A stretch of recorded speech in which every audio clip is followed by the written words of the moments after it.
Kwa wafanyakazi wote duniani, dereva ndio peke yake mtu ambaye akilipwa mshahara nusu ya pesa yake, yeye tena anaenda kupeana kwa watu ama kuhonga watu ndio afanye kazi yake.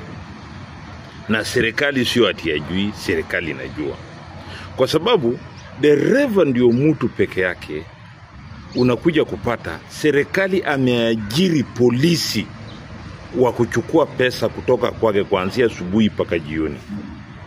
Akifika kwa kila town, kanjo inachukua pesa kutoka kwake ndio afanye kazi yake.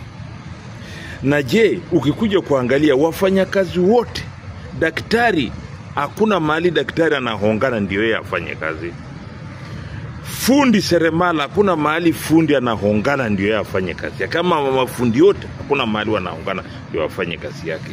Mwalimu, hakuna mahali mwalimu anahonga ati ndio yeye aruhusiwe kufanya kazi yake. Na sasa kwa nini dereva peke yake ananyanyasika hivi?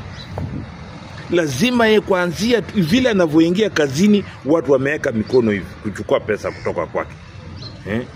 Kwa nini? Kwani dereva huyu analipwa mamilioni ya pesa ama namna gani? Ndio sababu dereva pia naye mara mingi mimi naongea kusema tajiri kujiokoa, yani tajiri wetu kuokoa dereva, ongezea yeye mtungi ndio pia yeye pia jiokolee kwa mtungi.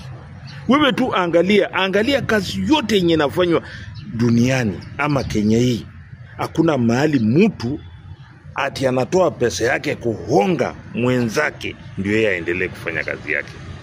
Leo ni hayo tu, mimi Papa Idewa.